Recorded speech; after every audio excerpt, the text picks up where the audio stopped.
Hey, good evening, everybody. Welcome to this Sports Talk Network. We're talking package with Steve here for the season finale here of this 2023-2024 season and the first season that has the only version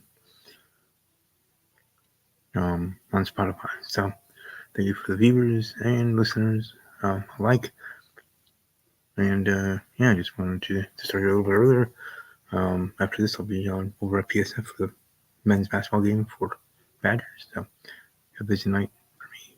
But here, talking about the Super Bowl and what was a good, entertaining game with the Chiefs then winning, back-to-back champions. So, salute to them and great job. Just about them and dynasty and whatnot, because they earned it. And for the 49ers, what could have been, similar to what could have been for the Packers, the Lions, they beat the Niners. The Chiefs, a team that into the playoffs, having to actually play games on the road.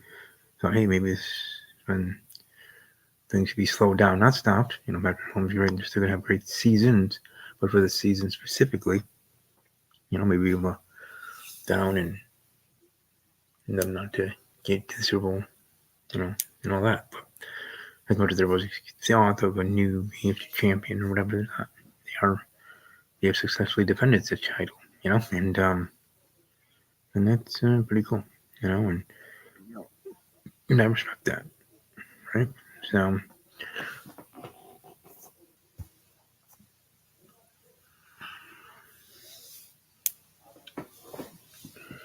yeah, look forward to seeing all those.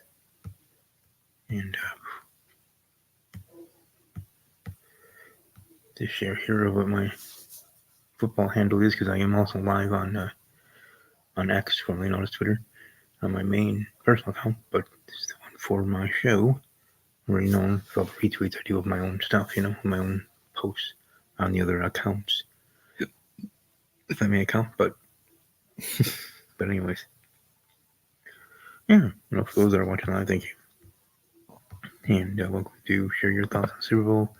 Any questions, comments, concerns you wish to share, hope you share that as well. But it was a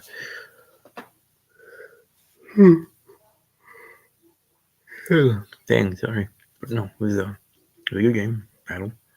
It's overtime, right? So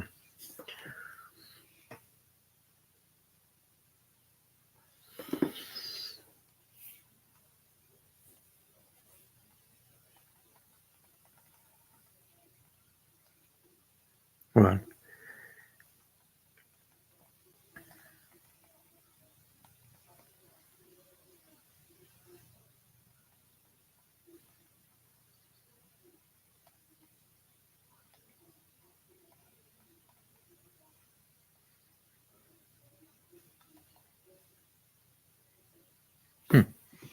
But sorry, just trying to help someone in regards to getting in.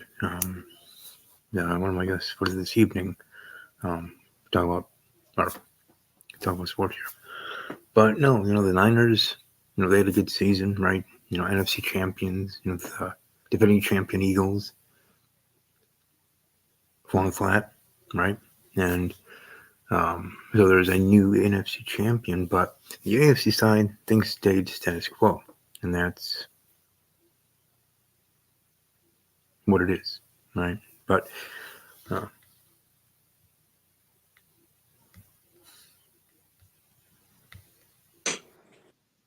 Hey guys, can you hear me?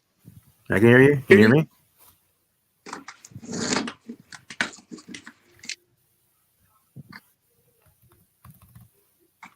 Hello, hello.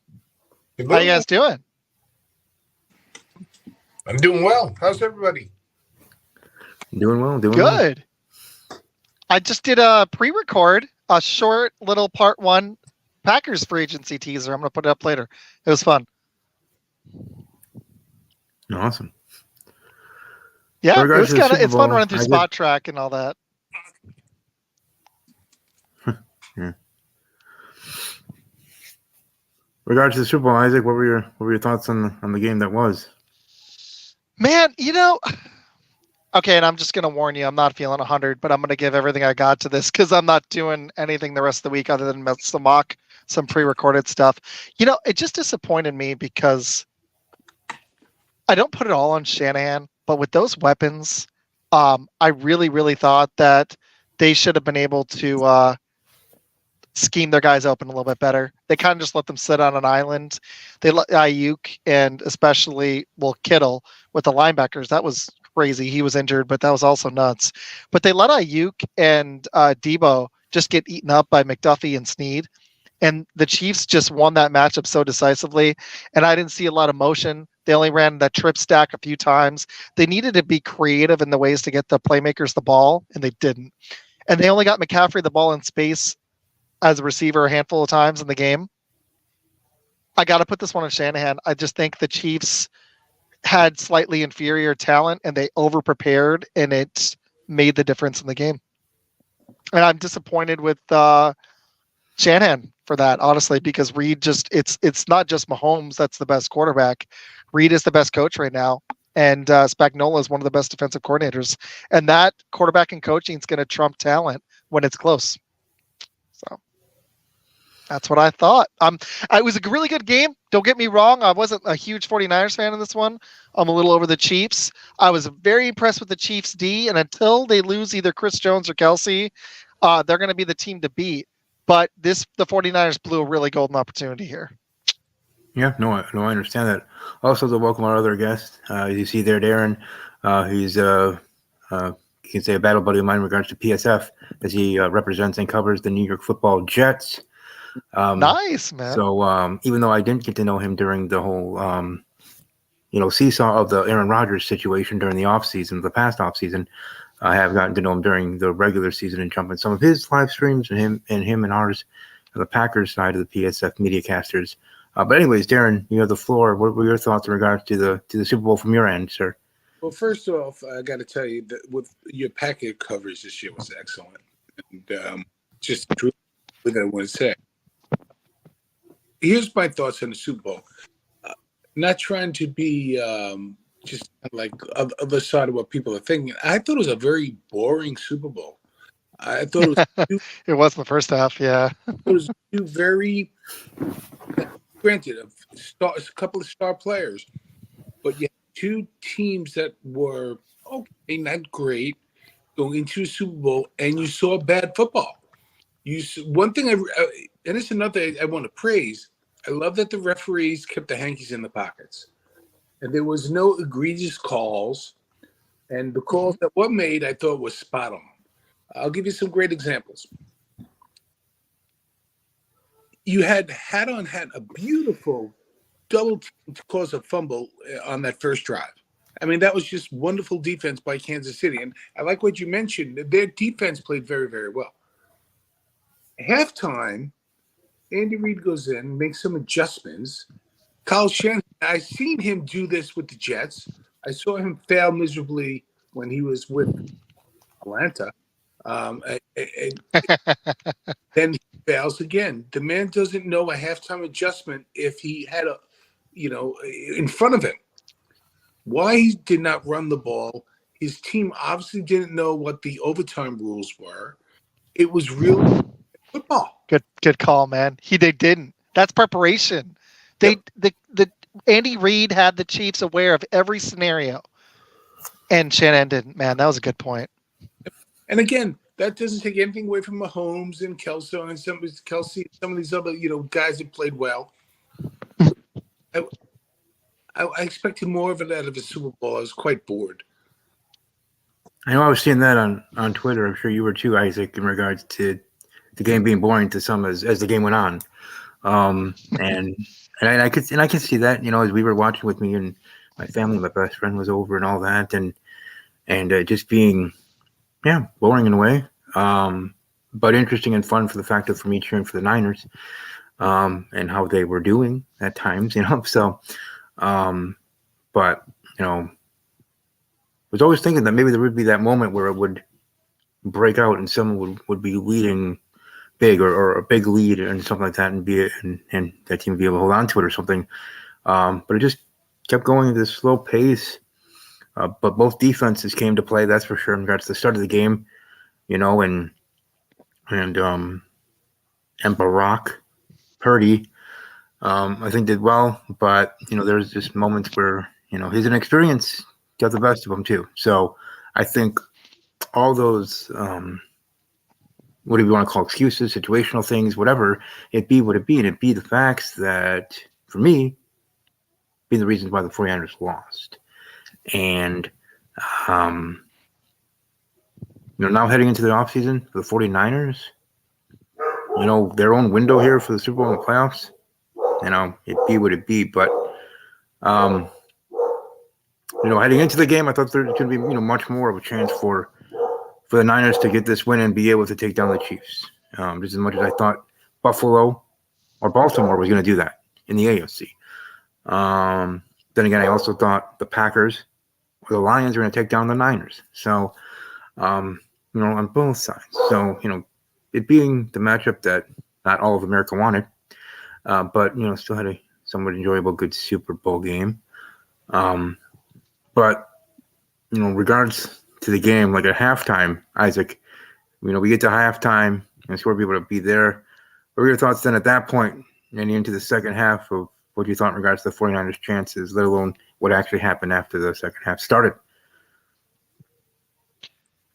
It's funny because Purdy didn't make any big mistakes in this one. It's kind of funny. He didn't play like Superman, which is what they needed. I almost would have preferred. I don't know if it would have worked against this Chiefs D, but the way that Purdy actually played against the Packers and the Lions was interesting to me because he made some big mistakes in the first half, and that didn't cost him. There were several drop picks in the Packer game. It was really wet, so he got lucky. But there was a few drop picks, not just the helmet one in the Lions game.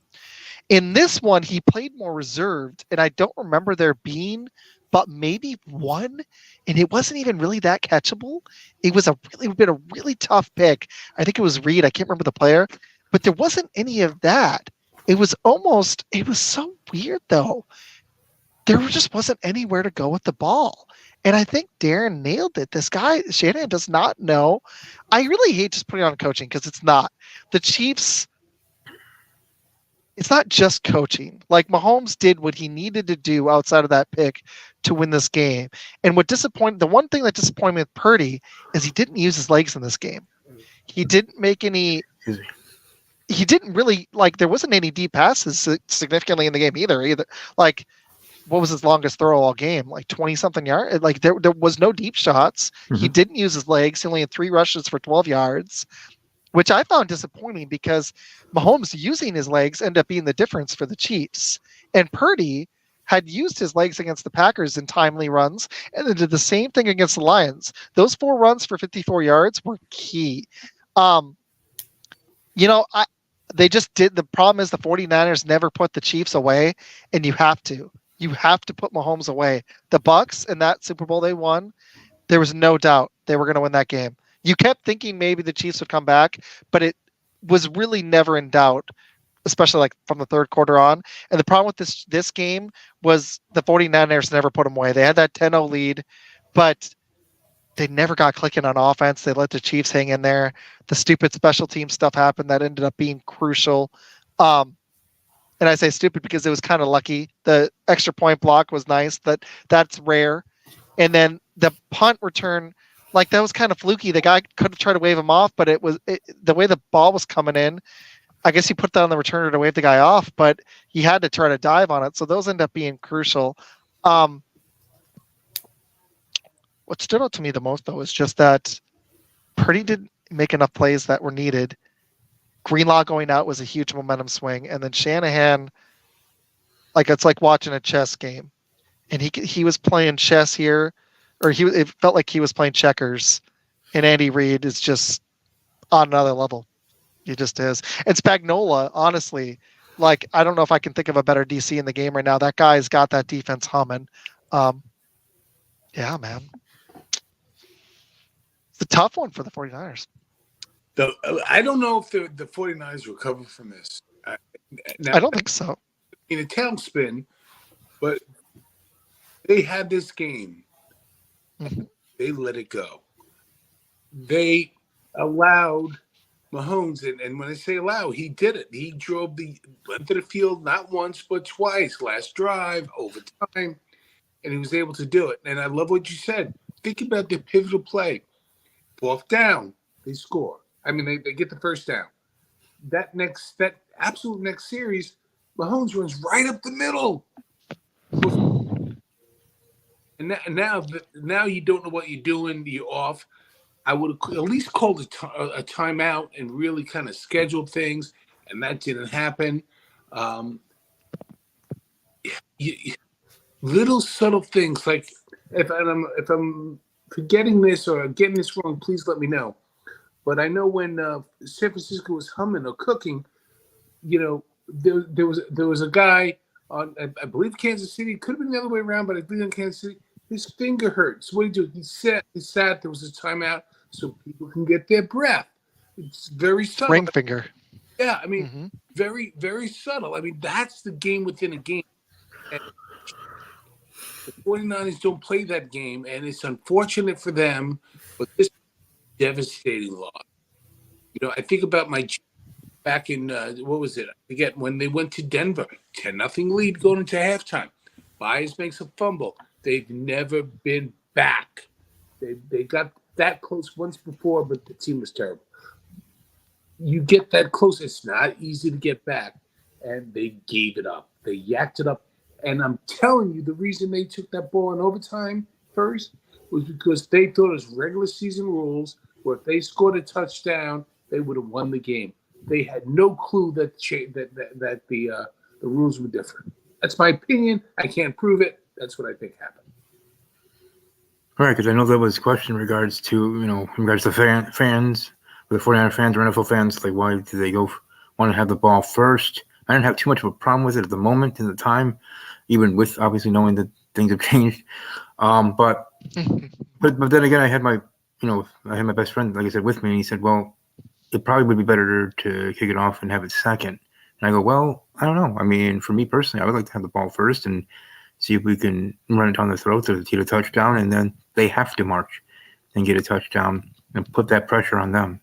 So, both sides of the aisle of opinions. So I guess we'll just talk about that then, since I'm rambling about it. Darren, what were your thoughts in regards to, I know you're talking about that being pivotal, but what were your thoughts? Did you have a problem with them taking the ball, whether you believe they knew the new rule or not, but for you just in the moment? Do you think it was better if they just decided to kick it off? It's very interesting you mention that. Personally, I would have kicked the ball off. But let me follow that up.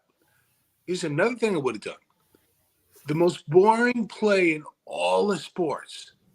I'm talking backgammon. I'm talking ringalivio. Is the modern day kickoff. I would have not kicked the ball into the end zone. I would have kicked it to the 5 and made them run it out.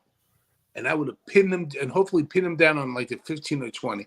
Instead of them expending no energy, getting the ball on 25 and they're set to ready to go with a bunch of plays they already have. I would have made them feel that ball. And because nowadays you can't set up walls. I used to play kickoff return in college. You can't do any of that anymore. I would force them to hold on to that ball or to call a fair catch from wherever they catch the ball from. But that's a secondary thing, but I would have definitely kicked it off. Isaac? Yeah, that comes down to the preparation thing. Like, the problem here was that both the 49ers probably had the more talented team. And like I said earlier, the Shanahan just doesn't, he doesn't, I think he's a pretty solid offensive mind, but we were talking about it on, and I'm curious your thoughts, Steve and Darren. First of all, I would have kicked, but or I would have been, really. The only thing I can say is he thought his defense was pretty wiped because they looked like they were pretty tired. So I could understand that argument. That'd be the one I'd hold on to if I were him. But his legacy is becoming pretty awful considering the 28-3 Atlanta thing, and he was the OC in that game to not run the ball, and then. Honestly, that middle 49ers one, I know they were up by 10, but they ended up losing by 11, and they probably were going to lose that one anyways. But I think he could have coached that one significantly better as well. This one's not as bad of an indictment as being up 28-3. even though he was the head coach. But this was a really big missed opportunity. And I really think Med from Shots, I'm going to give him the credit for this. He made a really good point because I was on it. Like these guys, I was saying, it seems like they want a certain guy to be the hero. And Med was like, I'm a coach. He coaches football, high school football. And he made a good point. I think these coaches are so egotistical that they want the guy that they made, like especially in this case, especially with Brock Purdy. But Pete Carroll did this with Russell Wilson in that second Super Bowl. That Marshawn Lynch run should have happened. There's been so many times. Like Shanahan had to let Elway, even though he made some key plays, he had to let Terrell Davis be the engine that beat the Packers in that second Super Bowl in Super Bowl 32. That's the reason they won that game. Otherwise, if he'd rested it all on an older Elway, the Packers would have won that game. It would have happened. I guarantee it. There was only a 7-point game anyways. Right. There's so many other examples in NFL history. Sometimes you need to do what you need to do to win the game. And in this case, it's not like Shanahan like completely got away from McCaffrey, and it's not like he was running the ball that effectively, but the Chiefs' run D was their weakness. They were missing guys on the defensive line. I would have liked to seen some Deebo Samuel runs, McCaffrey getting the ball in space. There was 6 plays in a row they didn't run the ball in the third quarter. Like I'm nitpicking here, but it really feels like Shanahan wanted Purdy to be the hero so that he would get the credit because he helped make Purdy. And I've seen it happen in other examples, and I think that's what was going on here. Because to me, the Chiefs' run D was their weakness going into this game. They were 18th against the run. Or were they? Second against the pass? Like, come on. I think you're spot on. You're spot on. It sucks because I'm no coach. I played Madden. I'm doing this for fun. I would love to make a career out of it, like on the side. I'm a teacher, but watching it, I'm like, Shots just nailed that. Like, and I was on the point. He just drove it home, and I'm going to give him all the credit. He's on his show right now.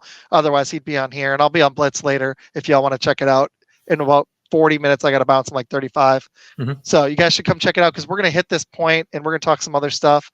But the problem I have with Shanahan, why I don't think they're going to get back, is Purdy's going to be on one more year, and then he's going to be on his unless they tag him, and it's still going to be more money.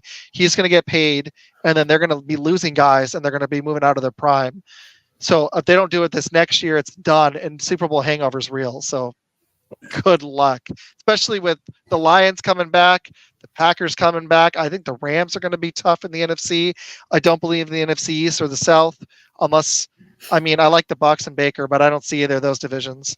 But in the AFC, you've got Joe Burrow coming back. You've got the Bills will reload. You've got the Texans are coming. I think there's going to be another surprise team. It's going to get harder for them. I mean, Chiefs at least have won back-to-back, so, you know. Yeah, man. But then again, the Chiefs have to worry about now, after Aaron Rodgers, 4 plays into his season, being out, and the Jets being what they were in their season. But now Rodgers coming back, and Darren. Do you guys think Aaron Rodgers is gonna? And maybe the Jets will be able to be the one to dethrone the king. Well, here's the thing, and I don't want to just sound like I gotta. Jet fan. Yeah. I've been a Jet fan. I've had season tickets since 1978 to 2005. Yes, I'm that old. Hey man, no, that's awesome. Own that. 1975. Yeah. That's legit, dude. Okay. Like that's really cool, man. Yeah, and I'll tell you something too. The funny thing is that in right by the third base dugout at Chase Stadium, a full season costs $88, $11 a game. And I love it. That's great. Yeah, I had to give my tickets. The franchise, I had to pay like $2,000 just for the right to keep my tickets. Ridiculous. Anyway, here's the thing with the Jets. Explain to me why Robert Saleh is still a coach in the NFL. Exactly. Because he believed in Zach Wilson, and that's a mistake. And I got to say this. I'm really worried about Rodgers, 40 years old, coming off an ACL, when he already had playoff struggles with the Packers. But he's going to be an upgrade over Zach Wilson, even on a 40-year-old ACL recovery. Like, that's just... Yeah, he explained that. I don't understand how he... The problem is, like you could put it on the GM because they didn't get anybody else, but I just didn't believe in Salah anyways. See, I put it all like the gentleman you mentioned earlier. I coached Division I softball. I coached Division III football. I was the offensive line coach Nice. in college, and I bring that up.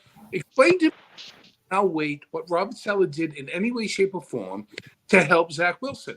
Now, I'm not making any excuse for Zach Wilson, but when was the last time Fair point. you saw when you would watch the game? He would go to Aaron Rodgers for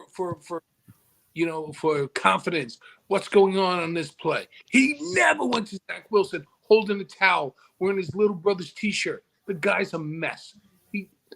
Nobody went to Salah. Nobody. And when you're quarterback, go to your head coach. Now, he's not going to go to his offense coordinator because he's up in the booth. You got nothing, but you got problems. And Salah I don't know why he's there. He lost the last 5 games the previous season. And to me, it's like he was smiling about Aaron Rodgers getting hurt because he felt like he had a free year. Meanwhile, I don't know why he's there. I don't know. That's it. I agree. I think that's the biggest mistake because, like, even if Aaron Rodgers actually pans out, which I'm concerned with, because, I mean, he was a great regular season quarterback for us until that last year, but the guy had playoff issues. He feels like seriously, I think a good comparison is Peyton Manning. I really do. Peyton only got that second ring because he was on an all-time great defense, but other than that one ring, he had a lot of playoff flameouts, and so did Rodgers, unfortunately. But I'll say this, just getting to the playoffs would be an upgrade at where they're at. 100%. But they got it. Like, this guy is, I would be absolutely surprised if Salah is the coach to like get them even to like the divisional round. I trust Shanahan way more. Shanahan's like a Dan Marino. At least he gets you to the conference championship and Super Bowl. 100. Listen, Robert Saleh is a man who, when they went on Hard Knocks, brought in a magician. I mean, what are you doing? I was so embarrassed. Yeah, that was that was funny. It was entertaining. I was watching. I was like, "Are the players buying this? Because I'm not buying it. So I wonder if they are. Because like I'm not buying it." Nope. They were right about San Francisco making the Super Bowl. Certainly not the Jazz.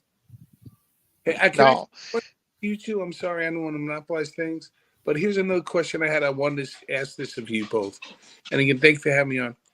What's going on with Lamar Jackson? Kind of feels a little Dak Prescott-y a little bit, right? I mean, at least he gets the conference championship, but the guy underperforms in the playoffs. And I had a guy from his name's Pete from the Foxborough Fellows, and he's like, "Where are these quarterbacks growing on trees?" Because he's big on Dak, and I'm like, "Here's my problem with Dak. It's not that he's trash or like he's a scrub, because he's not. The problem is both of them, especially this year, put up MVP caliber type seasons. They both were candidates for MVP. They're top 5. And then they both completely flamed out in the playoffs. And the Ravens, unfortunately, also got outcoached by the Chiefs. And they just have no idea how to play from behind, because they should have kept running the ball.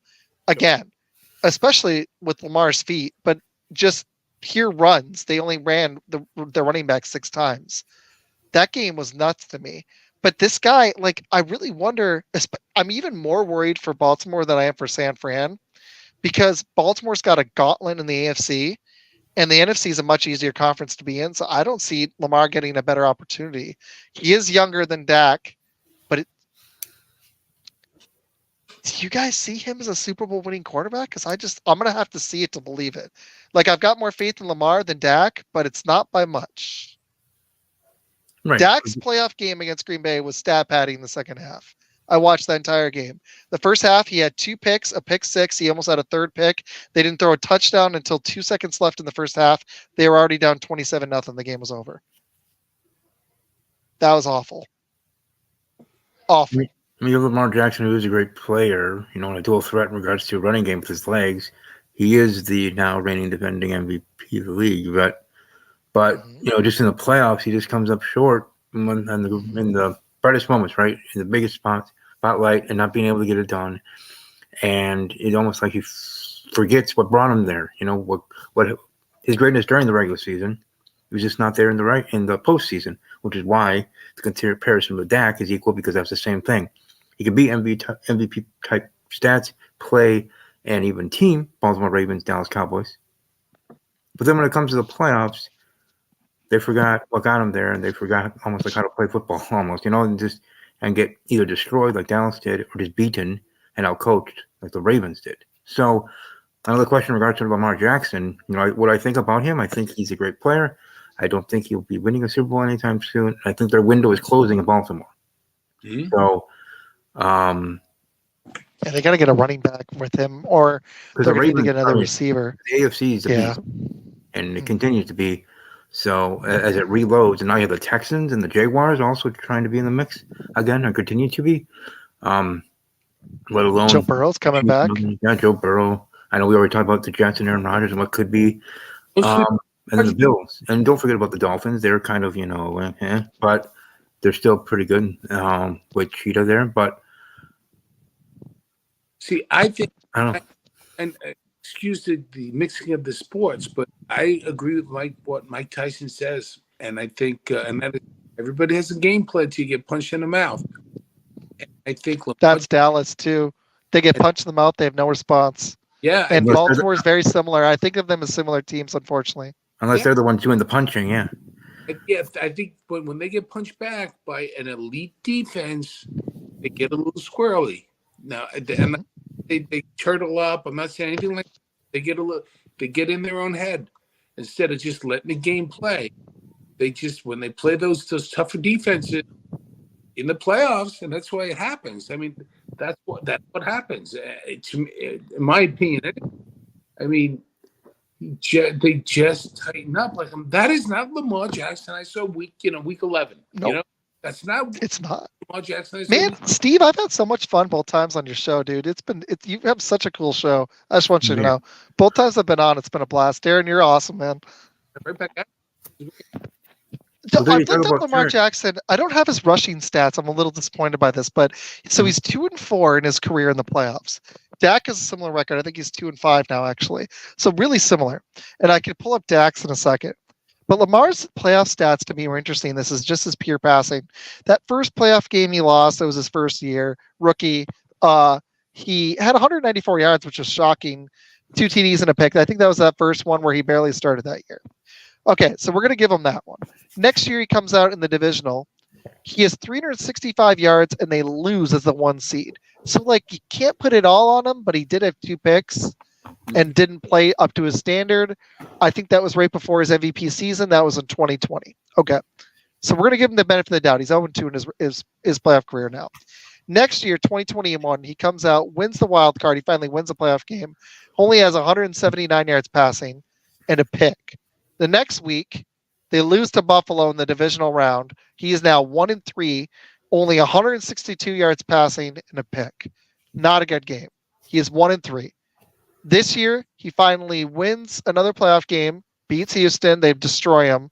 And then against KC, not that he played terrible. He had 272 yards passing, but it felt in a pick and a TD, now 2-4 for his career, but it felt a lot like the San Fran game where they got away from what they needed to do.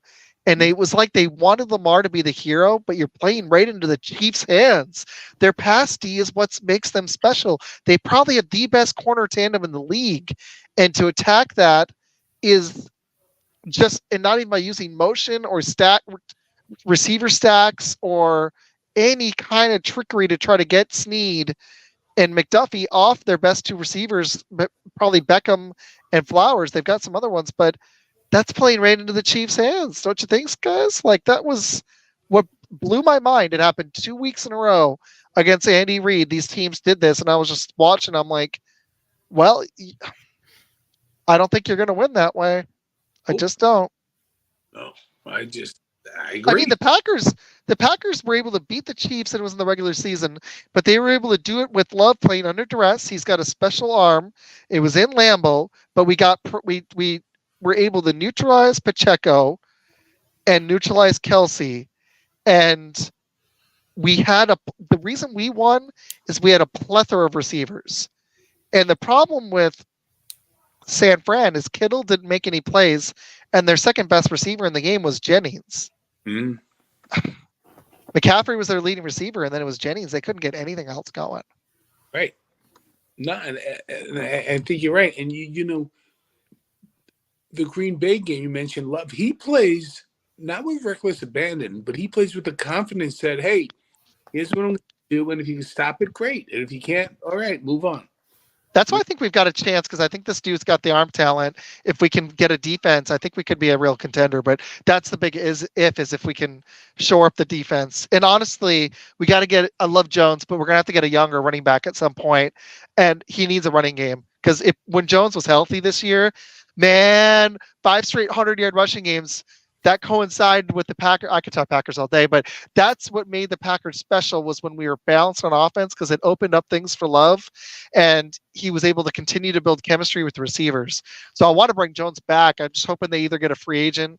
I just talked in my free agency special. I really, really would love. Steve, is it cool if I do this really quick? I'll make it fast, I promise. Okay. Okay, let me ask you guys this. If they were to get a running back in free agency, because I'd almost do free agency and then draft one in the second or third, because I think we need to let Dylan go. I'd like to get a free agent and then get a young kid and have a 3-headed monster. I think it'd be special if we could get the guy at the right price in free agency and in the draft. But who would you guys go after? And if you need the names, I can throw them at you. But of the free agency, the guys that are probably going to go to free agency for running back. You know, his name escapes me, and shame on me, but you'll be able to help me.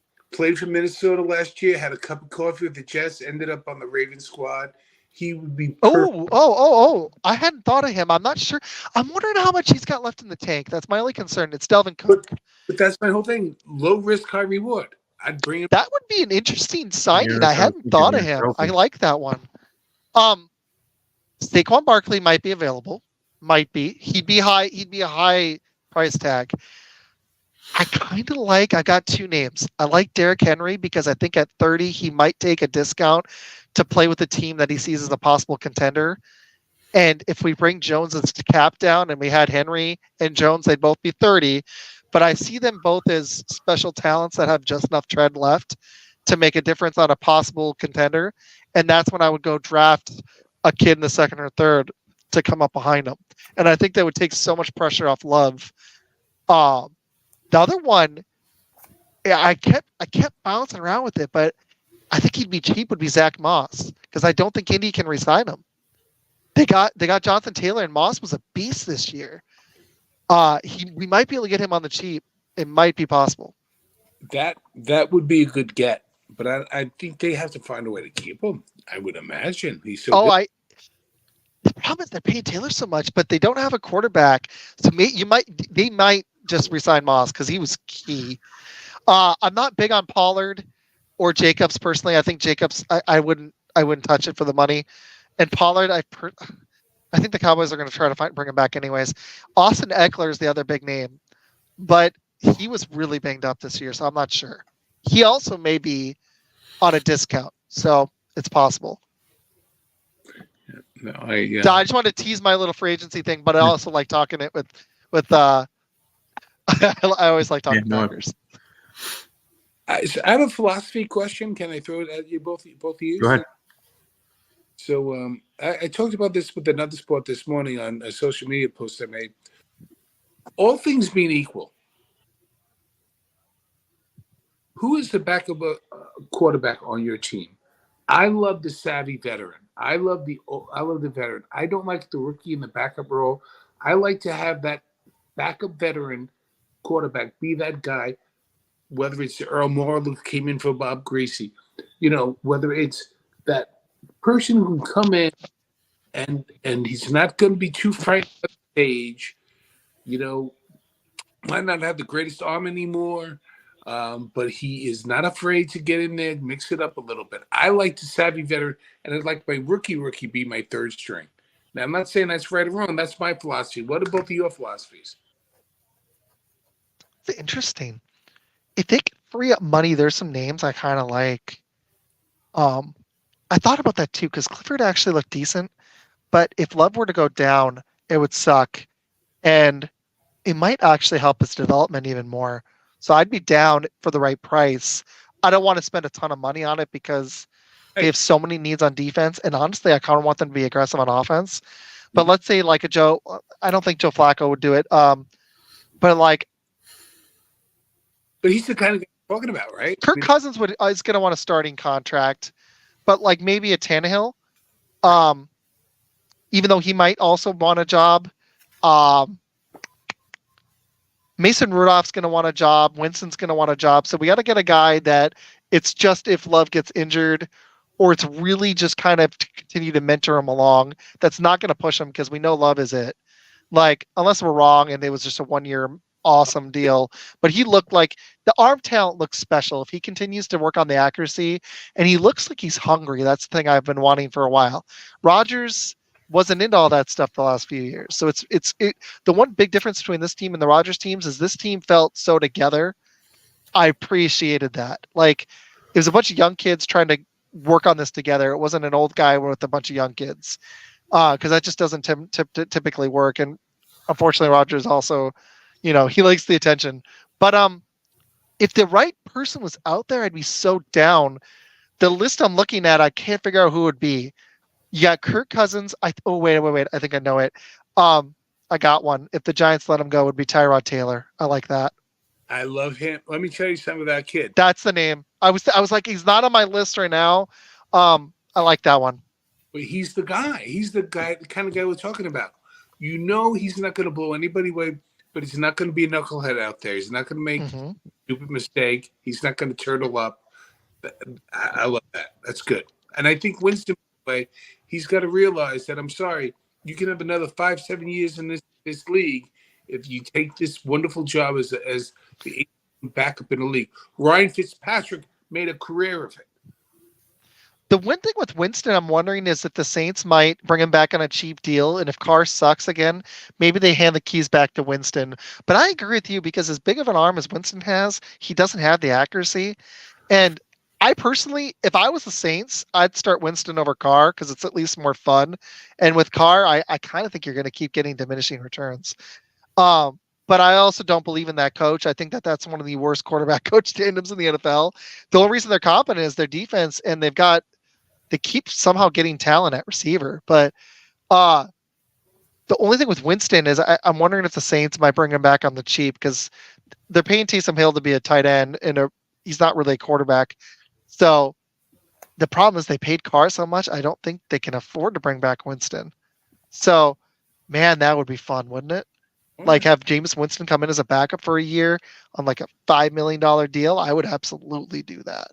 That'd be cool. This is a really good debate, Darren, because this is an underrated, and it's even one I thought about, and I was like, I just don't know if they can get the money, because I think Love is going to want an upgrade this year, like to a decent salary, and then the extension's going to kick in, because they're going to pay him. But this is an important position that they need to get down and get it right, because what if Love got hurt 3 games? We want somebody that can come in, keep the shit afloat too. That's also crucial. But yeah, I mean, look at what happened though with Burrows, right? Burrows gets hurt.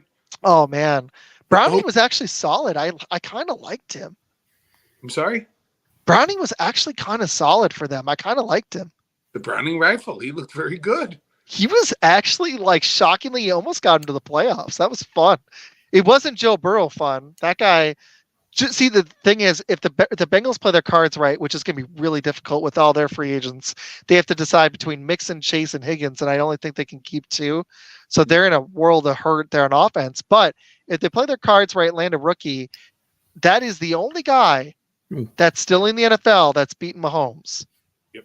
Brady's the only other one, and he's retired. Last thing unless he comes back, which I don't think's happening. And Burrow is not afraid of him. That is the other thing. Right. No, I got to see somebody else beat the guy. Nobody else has done it. You're right. It sucks because the Bengals wouldn't be a team I think of as a contender for next year, and they looked washed this year in the first few games. They really did. They looked terrible. Mm-hmm. But they're the type of team I think that will round into form and be a threat to that Chiefs 3-peat, because there's a reason no one's done it. So they're the team that sticks in my mind, because I just don't think Houston's quite ready. like Green Bay. I think they've got another year or two. It's so hard to go from first year starting quarterback to a Super Bowl. It just almost never happens. Usually takes 2-3 years.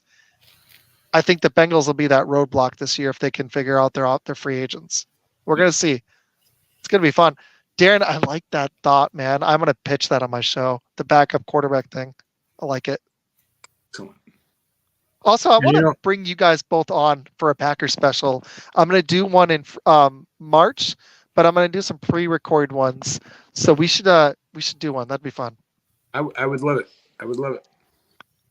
Big fan of the Magic Man, by the way.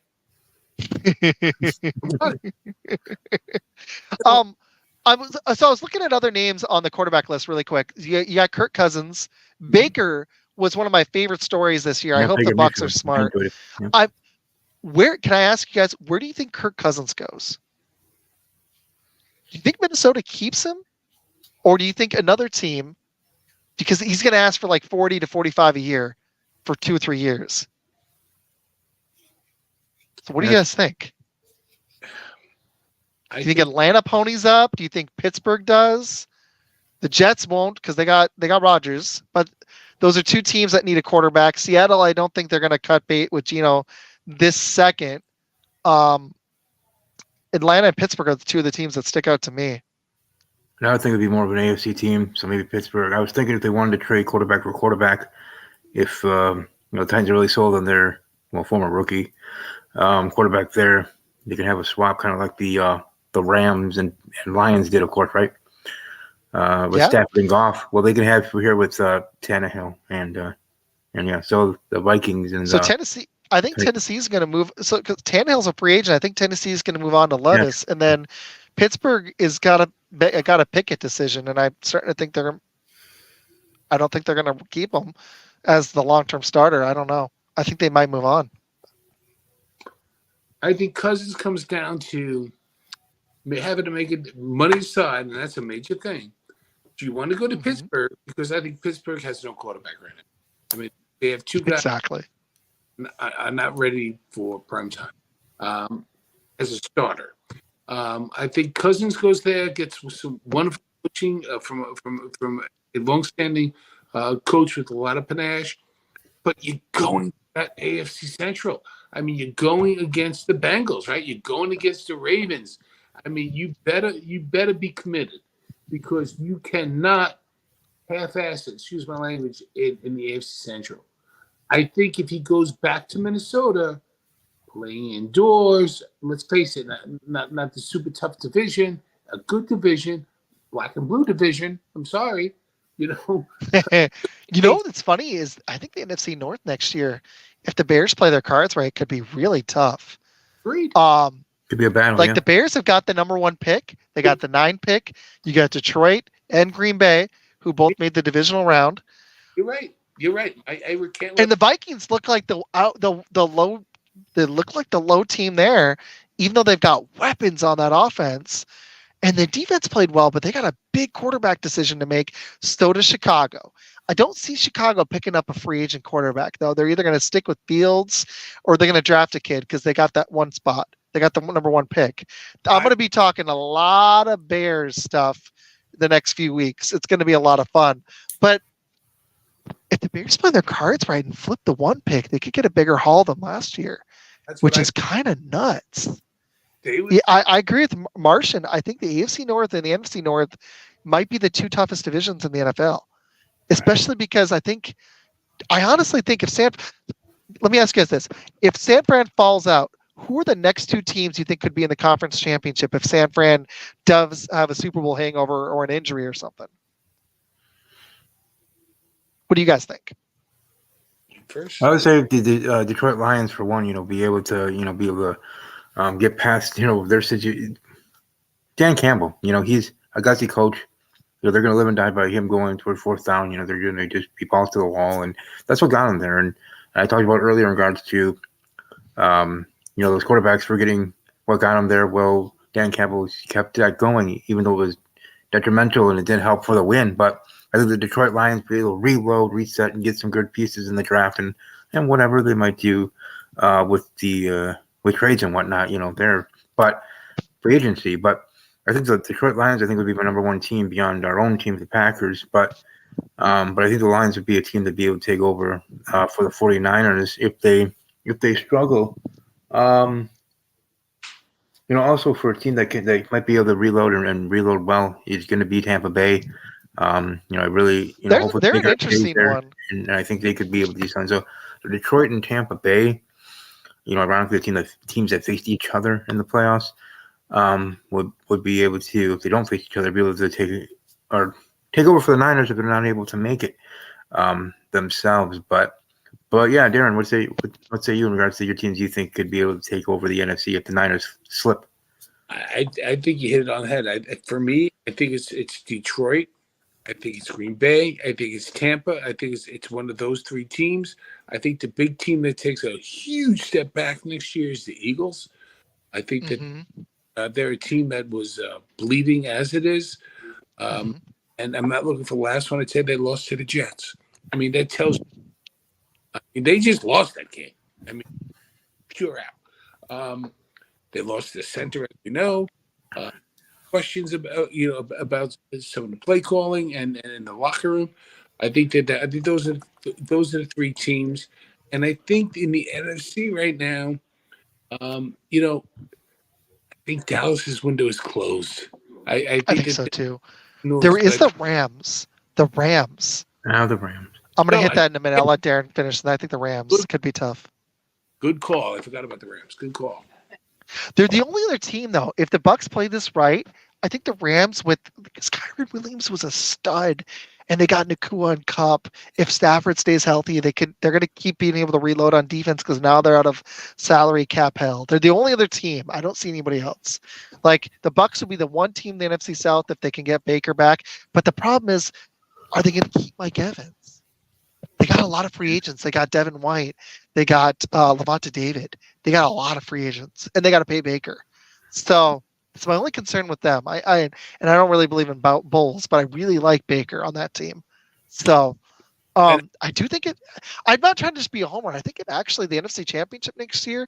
If San Fran falls out, I'm probably getting not too optimistic here, but if Green Bay can continue to mature quickly, they might be the biggest threat to Detroit because I think Detroit's it. Detroit should have beaten San Fran, but they blew it. So, gonna see. It's gonna be fun. I got a few more minutes. Steve, what other things do you want to hit? No, that's what I was just gonna say before you guys got to go. I got two questions that I want to throw around in a circle, so it'll take time. The first one is something to really make you think, or maybe not. Okay. But this first question for you both is going to be: what is your super too early Super Bowl pick for next year? Whoever wants to go first. On my other show, I said Lions and Bengals because I don't think the Chiefs or the 49ers are going to be back. I'm going to stick to it. I think the Bengals are going to be that team that's going to somebody's going to get in the Chiefs' way. Either it's going to be Josh Allen's finally going to figure it out. Lamar Jackson's going to finally figure it out. CJ Stroud, maybe they keep ascending and they're the team. Or like I said, I think it's the Bengals in the AFC with Joe Burrow. I do think so. I've got to watch one of those other guys beat them, and the only guy who's done it actively in the NFL is Joe Burrow. So I'm gonna put my money on that. I'm concerned about his health though significantly, so that's a big one. I do think the Packers have a chance to ascend above the Lions, and I'm not sure they're ready yet. So I'm going to go ahead and go with the Lions because they've got a lot of talent that's just going to continue to get better. And Goff really did play solid this year. I'm still not sure he's, that guy on that level, but with the rest of that team, as much talent as they have, they are better on defense right now than the Packers are. And man, they've got a two-headed monster at running back, and they've got a Laporta and Brown. That's a lot of weapons. So I'm going to go Lions in a shocker against Cincinnati. That'd be a fun Super Bowl too. Darren? I think it's the Lions and Houston. Ooh, I like it. I think it was the Super Bowl. Okay. I like it, man. And I that like and it. that would be awesome for me I got in some regards power to, ranking step questions for y'all too, but I don't know if we're gonna have time. in regards to Steve, carrying what's your other one, man? Wait, carrying. Steve, what's your pick? Oh, for me, too early Super Bowl prediction is Packers Texans. Oh, I Um, like it. Two ascending teams. I like both y'all's picks. That was cool. Very good, guys. um, for uh, for his just to Green Bay share and his KC. Packers. Man, can you imagine if Green Bay dethrones KC in a three-peat shot? That'd be great. And the other one that I wanted to bring up, that might not be as much of a thinker or fun as that one was in regards to picking of that, but it has to do with the Chiefs as the reigning defending two-time champions. Do either of you think that Kelsey or Coach Andy Reid retires? Do you think this window can slowly close even faster than most think? What are your thoughts on the Chiefs as they move forward? I think it just depends if they keep Chris Jones. That's the big one. He's going to want 30 mil. If he signs on a discount, I think they're going to be the team to beat. If he leaves, that's going to be a huge hole to fill. Kelsey already said he's coming back. Reed already said he's coming back. And I believe both of them. I think Kelsey might continue to take another step back, but I think that they can. I think that Rashee Rice is going to continue to improve, and they're gonna add to that cupboard on offense. So they're going to be tough. But Chris Jones is a difference maker for them. That's the guy to watch if he stays. Darren, what do you think? I think that statistically speaking, it's almost impossible to go 3 straight years without some of your frontline players getting injured. I don't think they go to Super Bowl next year. I think just from the injury bug and different things, life, what the case may be, it's just tough to have 3 years of just nobody getting injured, this and that.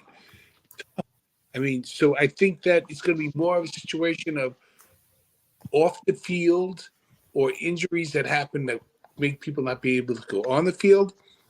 I think that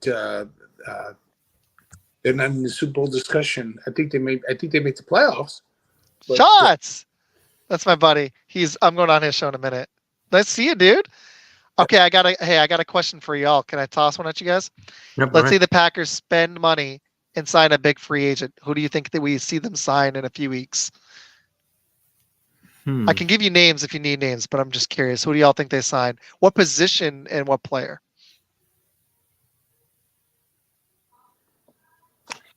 I think they spend that money and they get Mike Evans. Love that. I love that. But that's my pick. Go ahead, Darren. I think they get Camille Mack. Man, oh gosh, that would be sweet. Is he a free agent this year? That would be sick. Is that he's Jim Harbaugh might want to move. Yeah. And I think I would love that. That would be awesome. Oh gosh, I would love that. The one I'm gonna if the Chiefs are dumb enough, I would like Chris Jones. If it's offense though, I really want Evans or Derrick Henry. But the guy who I actually think they signed, because this is what the Packers do, and if they spend, I don't think it's going to be as much as I want, is I want a Tampa Bay Buck. I want either Devin White or I want Antoine Winfield. Either aren't bad. I'd like one of those two. I think we need to upgrade this defense. I'd be down. Yeah. No, I get that. The Tampa Bay wide receiver, but I get the Tampa Bay defender. Oh man, if they get Mike Evans, I'm gonna be so happy because I think he's just gonna help our guys get better. So hey, I'm sorry, I gotta bounce. I've got my other show in 3 minutes. I gotta boogie. Hey, that's fine. I had so much fun talking to you, Steve. It was awesome. Darren, I had a blast. The other show is When the Blood Sets a Fan. It'll be live on Facebook and Twitter and on a couple of YouTube channels, but we've been putting them on YouTube later, but it'll be live in a few minutes. So I hope you all check it out. Thank you. I definitely follow and all that stuff. And please, neither one of you, don't be a stranger. This was a blessing for me. Thank you. This was fun. Hey Darren, I will be contacting you for I want to do I'm going to be doing a lot of mock drafts, but I'm also going to be doing some free agency stuff. So after the show later tonight, I'll reach out. Okay. Please do. Thank you so much, gentlemen. And Steve, thank you, man. I've had so much fun on both your shows. This is a great show. Seriously. Yep. I don't know if you're taking a break too, but I'll message you a little bit later. Okay. Yep. But yeah, great to have hosting podcasts, going on podcasts, and Darren, of course, my dude from PSF. representing Yes. the New York Football Jets. It's great to finally have him on the show for the whole We're gonna have season. shows, please. That'll be great. And we're gonna talk football and baseball. Take care. Yep, See take you care. guys. So yeah, it was great. Unfortunately, we weren't able to have my co-host AJ. He has a lot of school going on, so he's unable to make the last 3 weeks of shows, which is fine. This isn't like a job. He's not going to be fired or anything. It's not how this works. He's doing it for fun, and I appreciate his time. So shout out to AJ. AJ being the Shane McMahon of things in a good way, being awesome, and maybe I'll clip this and show him this in a tweet. But you can find him on Twitter. If I can find this quickly. Come on. AJ Eller0 for those that are listening. For my listeners out there, AJ Eller0. And for those watching, you see that on the screen here live on YouTube right now. Thank you for everybody watching live. Thanks for the listeners over on Spotify. Thanks to everybody. And thanks to our great guest that we just had on. And Darren and Isaac. They're awesome, man. Smart football minds. Like I said, Darren's, all social medias. Or you could find him simply. He's, hold on. Just going to say he's called the Redmonds Room. REDMONDS Room. Redmonds Room. You can find him there on Twitter. And of course, Isaac, as he showed on his display when he was on their Fun Football Pod. And also when Blitz hits the fan, Twitter handles, of course, in their shows. So definitely will be, and he'll be on a show here shortly. I myself will be on a show here shortly myself, but definitely will be talking to Darren and them moving forward. Thank you to everybody watching. Like I already said, hope you all have a great rest of your evening. The NFL season's over. I will be back. This is the season finale, so no more shows to listen to, but I might have some audio only. Watch out for that. I might have some audio only that I might want to do for Spotify, maybe, or it'll be video and whatever, however I feel in doing. Also, congratulations to Bernie Bango, Big G Sports being the champion. So he is, open invite and can suggest video ideas. Anybody can really, but him, ones I have to do, as long as it's appropriate and all that. But topics or top tens or whatever he wants me to do. So I look forward to that too. Yeah. So I'll see you guys in the NFL draft, officially for the podcast. But I also will be for my wrestling show on this channel. Hope you all have a great rest of your evening. I'm here on all the social medias, so even before. At the Ramble_WWE. At Sports Talk Network, Sports TLKNTW_06. Talking_Packers. Personal handle at Army_Strong_06 for Twitter. And for IG, I've got Packermania_06. Stephen K. _06. Find me on Snapchat at sports_guy06. TikTok StevieK_06. And as I shared with my co-host, AJ0 there. So, like I said, hope you all have a great rest of your day and evening. And otherwise, this was a great football season. So to all of you, all my guests and visitors onto this channel, new subscribers, I've been slowly, highly growing on social media, and with listeners here on the podcast, subscribers on the road to 500. So thank you. And until next season, but above all else, as always, take care.